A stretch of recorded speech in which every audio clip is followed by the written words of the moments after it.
Ironhead is a man in his 60s, known for having an extremely strong iron-like skull. From a very young age, Ironhead, his brother, Iron Crotch, and sister Roar have been taught respective forms of martial arts by their master. Ironhead can bang his head into bricks without feeling a thing. Iron Crotch specializes in bearing a crotch as strong as a diamond, because to train himself, he has been hitting a metal punching swing with his crotch. Similarly, Roar has a voice that can end people's lives with a single screech. She has been accused of bursting people's eardrums with her laugh, and she breaks at least 5 glasses with her voice to train every day. The 3 siblings were praised for their talent when they were young, but as they got older, so did their talents. People lost interest in them, and even though they continued training, they weren't respected for their efforts. Moreover, the Iron siblings remained mostly unemployed throughout their lives, which has now resulted in Ironhead being neck-deep in debt. And as we all know,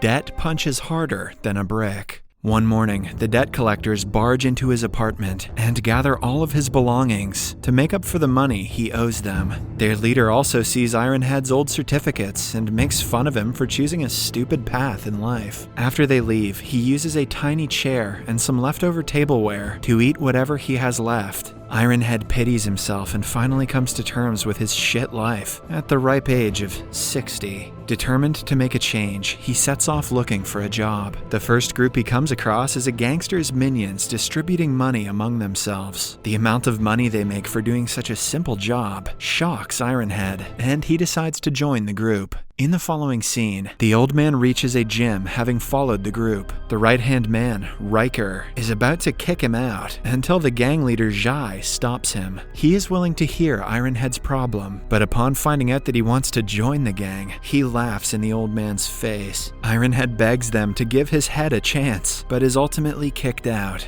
At night, Ironhead's daughter and his grandson come to his house offering help. However, he is too proud of a man to accept money from them. Hoping to keep him busy, the daughter leaves her son to stay with him for a few days. Although Ironhead doesn't appreciate it, he hands the kid a ball to keep him entertained. The next morning, Jai's minions are driving down a street nearby, which reminds Ironhead of the disrespect he was put through by the creditors. It pushes him to take things a step further, making him jump in front of the car. The gangsters quickly help him and take him into the gang to ensure they won't get in trouble. On his men's recommendation, Jai is ready to give Ironhead a chance, but first, he has to prove his worth by collecting money from a very stubborn client. Ironhead accepts the challenge and goes looking for the said man. He turns out to be a successful businessman, having a lunch meeting with his client. At first, Ironhead simply asks him to pay back the debt, but as expected, the man ignores him. For his second attempt, Ironhead crosses a line and spits his food at the businessman. The angry debtor bangs a glass bottle on Ironhead's head, but instead of backing down, Ironhead continues breaking several bottles on himself. The people around look at the businessman as the villain, unlike how they would treat a usual debt collector. As a result, the man feels humiliated and hands Ironhead his credit card.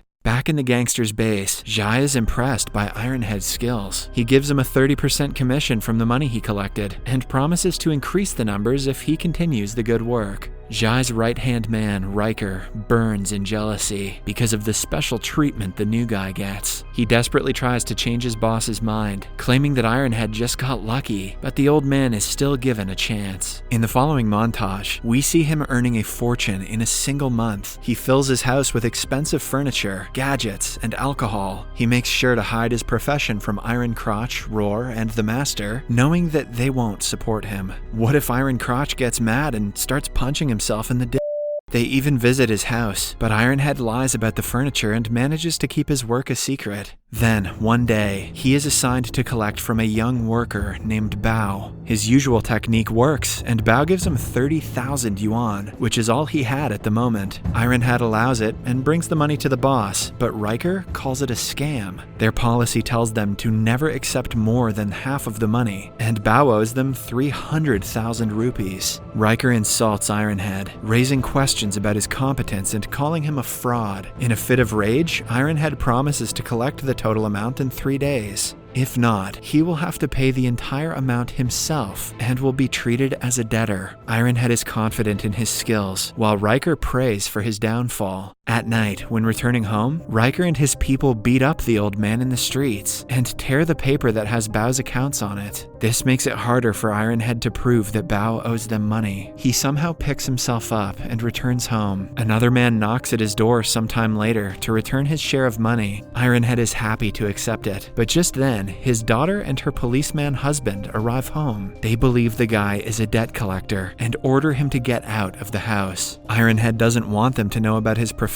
and loses money in the process. In the following scene, we see Ironhead's son-in-law at a house that has been robbed. The house belongs to Bao, and it turns out that he is the one who stole the money that was meant to be for his mother's hospital bills. He admits his mistake and tells everyone it was to pay off his debts. The family shares an emotional conversation, after which Bao promises to never do something like that again. Ironhead's son-in-law and his colleagues also give the family a few thousand yuan to help them. The next day, Ironhead again goes to Bao and uses his old trick to get him to pay. The commotion takes place in the middle of the street, urging people to yell at Bao to pay up. With no way out, the poor man hits himself on the head with a brick, mimicking Ironhead. The old man simply hands him a handkerchief and walks away in regret. He never wanted to use his skill for bad, and has a realization that he is turning into a person he hates. At the same time, Zhai and Riker are watching Ironhead from their car. Zhai always had his doubts regarding him, and Riker works hard to add fuel to the fire. They know for sure that he is going to fail, but plan to wait until 3 days are over to take action against him. Later that day, Iron Crotch, Roar, and the Master barge into Ironhead's home and find out how he got rich. They are disgusted that he would use his training to do something so foul. Moreover, the company he works for takes advantage of the poor and offers them loans at a disturbingly high interest. Ironhead is embarrassed to the point he wants the ground to swallow him. He hands over the remainder of his money to the Master, promising to never return to work again. But upon seeing the amount of money, the Master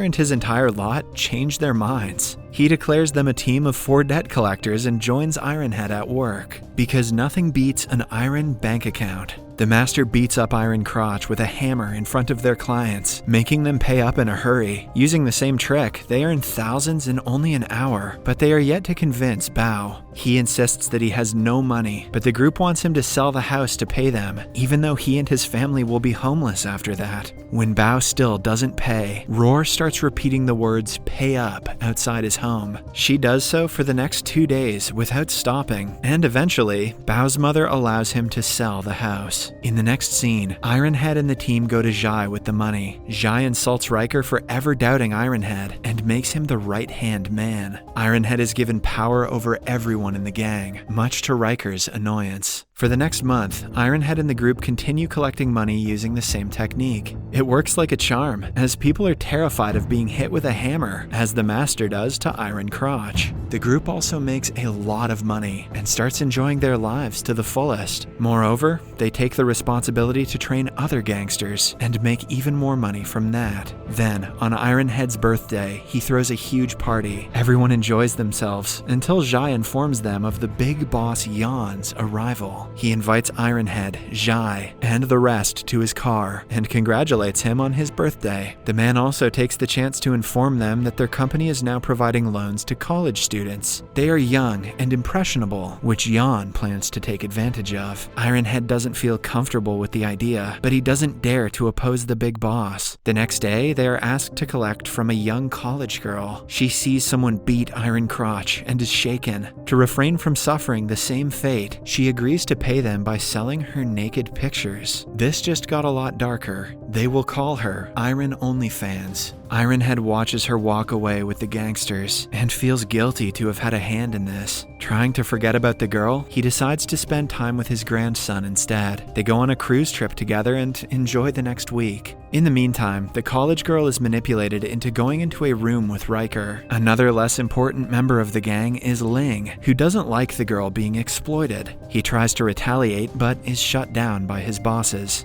After the trip, Ironhead, his grandson, and the rest of the group are walking down a beach when they come across Bao's mother and daughter living out in the open. The little girl accuses Ironhead of making her family suffer. His grandson and her get into a fight, resulting in the boy swinging a glass bottle at her. Ironhead takes the hit, and his head bleeds for the first time due to the impact. This is the last straw, and he no longer wants to associate with Jan, Jai, or their business. The next time he meets with Jan, he makes his decision clear to him. The gangster is evidently not happy about his best man quitting, but surprisingly enough, he walks away without saying anything. After that, Ironhead meets Ling, who was asked to take care of his grandson. The poor guy was beaten up by Jan's man who kidnapped the kid. An enraged Ironhead is ready to risk everything for his grandson, but before that, he calls his daughter and asks her to remain safe. Elsewhere, we see Bao's mother receive a credit card and an apology letter from Ironhead. She can finally buy a house and stay off the streets. In the next scene, Ironhead's group barges into Jan's gym with guns. The kid is let free and the gangsters surrender because of the weapons. But then, Roar accidentally pulls the trigger, revealing that the guns are children's toys. The group is then captured and asked to take a video of college girls. Jan wants to strip them of their principles to prove they are as foul as the rest of the employees. Ironhead refuses to hold the camera and instead holds a gun to his head. Seconds before he is shot, the SWAT team drops from the ceiling, having debunked the money laundering the gang has been involved in. Finally, all the gangsters, including Jan and Jai, are arrested, and the girls are also let free.